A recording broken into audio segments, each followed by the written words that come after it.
किसी सरोवर में कभी एक दानव केकड़ा निवास करता था। हाथी उसका सबसे प्रिय आहार था। जब भी हाथी के झुंड उस सरोवर में पानी पीने अथवा जल क्रीड़ा के लिए आते तो उनमें से एक को वह अपना आहार अवश्य बनाता।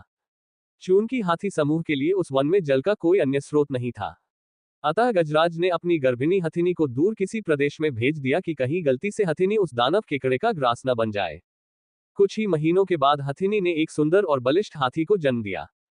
जब वह बड़ा हुआ तो उसने अपने पिता का ठिकाना पूछा और यह भी जानना चाहा कि आखिर उसे इतने दिनों तक पिता का वियोग क्यों मिला था। जब उसने सारी बातें जान ली तो वह माता की आज्ञा लेकर अपने पिता से मिलने हिमालय के उसी वन में आ पहुंचा। फिर उसने पिता को प्रणाम कर अपना परिचय देते हुए उस दानव केकड़े को मारने की इच्छा व्यक्त की और इस महान कार्य के लिए पिता की आज्ञा और आशीर्वचन मांगे। पिता ने पहले तो उसकी याचना ठुकरा दी, किंतु बार बार अनुरोध से उसने अपने पुत्र को पराक्रम दिखाने का अवसर दे ही दिया।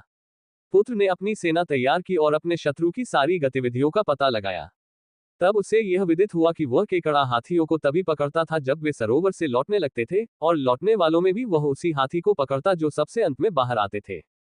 सूचनाओं के अनुकूल उसने अपनी योजना बनाई और अपने साथियों के साथ सरोवर में पानी पीने के लिए प्रवेश किया। उन साथियों में उसकी प्रेमिका भी थी। जब सारे हाथी सरोवर से बाहर निकलने लगे तो वह जानबूझकर सबसे पीछे रह गया। तभी केकड़े ने उचित अवसर पर उसके पिछले पैर को इस प्रकार पकड़ा जैसे एक लोहार लोहे के एक पिंड को अपने चिमटे से पकड़ता है। हाथी ने जब अपना पैर खींचना चाहा तो वह टस से मस भी न हो सका।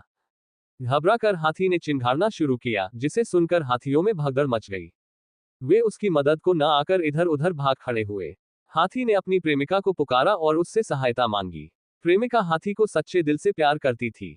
तत्काल अपने प्रेमी को छुड़ाने के लिए उसके पास आए। केकड़े की पकड़ ढीली हो गई। तभी हाथी ने प्रसन्नता भरी चिंगार लगाई, जिसे सुनकर सारे हाथी इकट्ठे होकर उस केकड़े को ढकेलते हुए तट पर ले आए और पैरों से कुचल कुचल कर उसकी चटनी बना दी।